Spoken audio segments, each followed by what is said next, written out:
17세기를 살았던 철학자 발타자르 그라시안의 저서들은 처음 출간된 이후 니체와 쇼펜하우어를 위시한 수많은 사상가들의 극찬을 받으며 유럽 전역에 큰 반향을 일으켰습니다. 그리고 400여 년이 지난 지금까지도 전 세계 수많은 나라의 베스트셀러 목록을 차지하며 여전히 많은 사랑을 받고 있습니다. 오늘은 그의 저서 사람을 얻는 지혜의 내용을 바탕으로 불행한 인생을 살고 싶지 않다면 꼭 버려야 하는 태도 8가지를 소개해드리겠습니다. 1. 한순간의 격정적인 감정을 다스리지 못하는 것. 신중한 사람, 도량이 넓고 관대한 사람은 좀처럼 평정심을 잃지 않고 쉽게 격정에 휘둘리지도 않습니다. 이러한 태도는 성실하고 고결한 사람들의 특징입니다. 격정은 마음의 상태이기 때문에 격정에 휩쓸리면 이성과 판단력이 흐려지게 됩니다. 격정에 휩쓸려 무모하게 벌인 일이나 섣불리 내뱉은 말이 입에서 입으로 전해지면 그 사람의 명성은 위태로워지겠죠. 일시적인 기분에 흔들리는 상황에서 한 행동이나 말은 결코 좋은 결과를 가져올 수 없습니다. 따라서 지혜로운 사람은 언제나 자기 자신을 철저하게 통제하고 다스림으로써 명예를 다치는 일이 일어나지 않도록 합니다. 만약 순간 감정이 격해지고 있다는 사실을 깨달으면 재빨리 모든 것을 멈추고 뒤로 물러선 뒤 냉정하게 판단할 수 있는 장소나 조언을 구할 제3자를 찾는 것이 좋습니다. 경기장에서 직접 뛰는 선수보다 관람객이 경기를 더 잘 보는 법이니까요. 상황은 언제든 달라질 수 있는데 감정이 격해진 상황에서 순간적으로 잘못된 결정을 내리게 되면 추후 상황이 나아졌을 때 태도를 바꿔야 할 일이 생기게 되고, 그렇게 된다면 상황과 유불리에 따라 사람이 달라진다는 말을 들으며 평판은 추락하게 될 것입니다.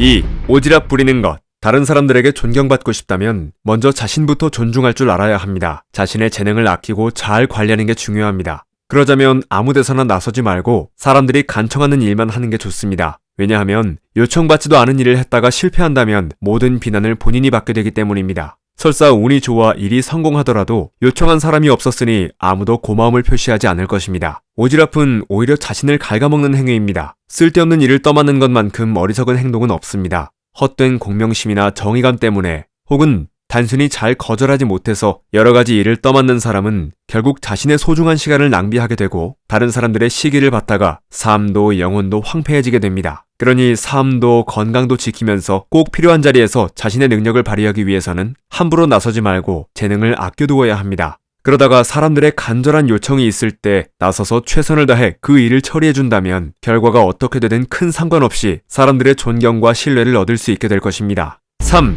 어리석은 사람들과 엮이는 것. 무례한 사람, 허영심에 가득 찬 사람, 눈앞의 일만 생각하는 사람 등 모든 어리석은 사람을 경계해야 합니다. 세상에는 여러 부류의 어리석은 사람이 있는데 이들과 관계를 맺지 않는 것이야말로 지혜로운 사람의 첫 번째 조건입니다. 조금이라도 방심하면 언제든 나타나는 어리석은 사람 때문에 자존심이 상하거나 지금까지 애써 쌓아온 명성을 잃을 수 있으므로 대범하고 정중하게 이들을 모르는 척하고 피해 다니도록 신경을 쓰는 것이 좋습니다. 어리석은 사람과 어울리는 것만으로도 위험하지만 그들에게 속마음을 털어놓으면 더 큰 위험에 빠질 수 있습니다. 그들은 아무리 주의를 시키더라도 결국 속마음을 털어놓은 사람에게 손해를 끼치는 어리석은 말과 행동을 하고 말기 때문입니다. 그들은 불운을 몰고 다닙니다. 그것은 어리석은 사람들이 평생 짊어지고 다니는 무거운 짐입니다. 그러므로 그들을 멀리하고 대신 지혜로운 사람, 건강한 사람, 지식이 많은 사람과 가까이 하려고 노력해야 합니다. 뛰어난 지식과 날카로운 판단력으로 명성이 있는 사람들은 그 존재 자체만으로도 고귀한 덕성이 어떤 것인지를 보여줍니다. 이들을 벗이나 스승으로 두면 대화의 즐거움을 얻을 수 있을 뿐만 아니라 그 자신도 뛰어난 판단력과 지혜를 얻게 됩니다.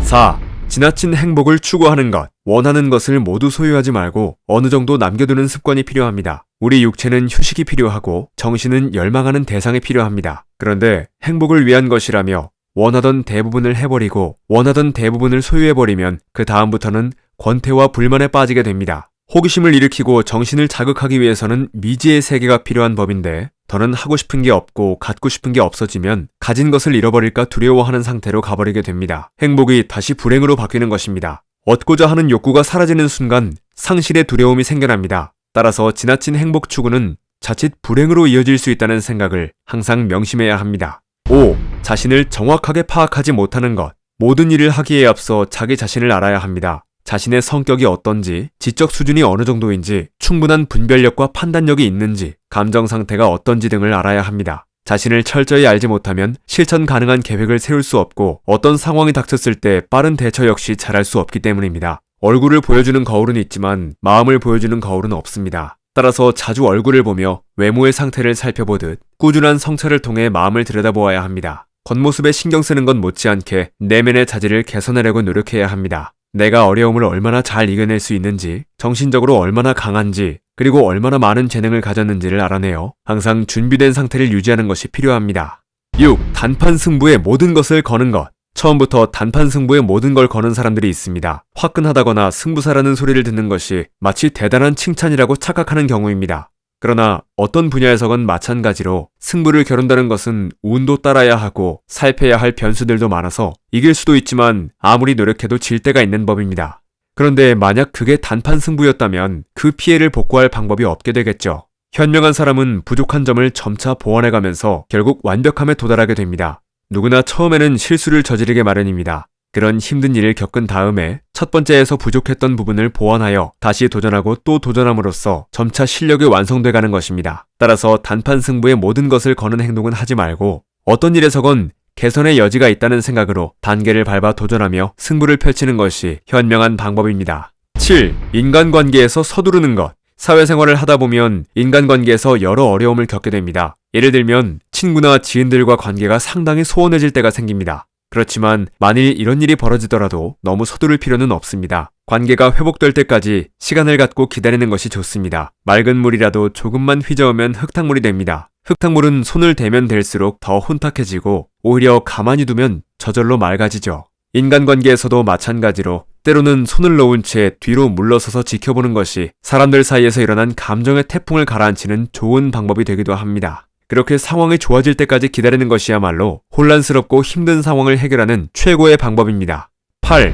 현실 감각이 없는 것. 보통 사람들이 알지 못하는 고도의 지식은 많이 알아도 일상생활의 평범한 것에 대해서는 무지한 사람들이 있습니다. 은행 업무라든지 각종 공과금이나 세금 관리, 집을 고치거나 사고 파는 일, 요리나 쇼핑 정보 등에 대해서 아무것도 모르는 것에 별 문제의식이 없는 것이죠. 하지만 이들은 정신적이고 고상한 지식만 높게 생각하고 실생활에 필요한 정보나 지식은 하찮게 여기며 살기에 정작 살아가는 데 필요한 지혜는 부족하게 됩니다. 학식이 높은 사람이 종종 작은 속임수에 쉽게 속아 넘어가 큰 재산을 잃는 경우가 생기는 것도 그 때문입니다. 그래서 평범한 대중은 학식이 높은 사람을 존경하기도 하지만 오히려 그들에게 어떤 결정을 맡겼다가 이를 그르칠 수도 있다고 생각하기에 때로는 그들을 무시하기도 합니다. 아무리 많이 공부했더라도 다른 사람에게 속거나 놀림당하지 않기 위해서는 현실 감각을 키우고 세상살이에 대한 지혜를 배워야 합니다. 따지고 보면 실제 생활에 필요하지 않은 지식이 무슨 소용일까요?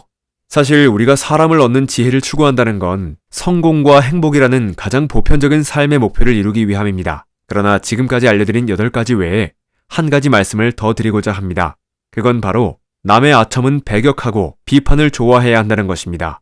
모든 일에는 자신만의 뚜렷한 생각과 엄격한 기준을 세우는 것이 필요합니다. 지혜로운 사람이 되기 위해 매 순간 어떻게 해야 하는지 항상 생각하고 노력하고 지켜야 합니다. 그 과정에서 비판과 비난을 받을 수도 있습니다. 믿었던 사람들에게 쓴소리를 들을 수도 있습니다. 그러나 그것에 마음 상하거나 좌절해서는 안 됩니다. 오히려 그런 비난은 영예에 가깝습니다. 아무도 내 의견이나 생각, 행동을 비판하지 않는다면 그건 내가 사람들에게 아무런 영향을 주지 못하는 가치없는 사람이라는 뜻이기도 하기 때문입니다. 나를 비난한 그들이 지혜로운 사람들이라면 그런 비난은 적극적으로 끌어안아야 합니다. 그렇게 스스로 중심을 지키며 앞서 설명한 불행을 몰고 오는 8가지 태도를 버리고 부족했던 인격과 지식을 갖춤으로써 더 나은 사람으로 변화한다면 일시적인 비난은 기회와 축복이 될 수 있습니다.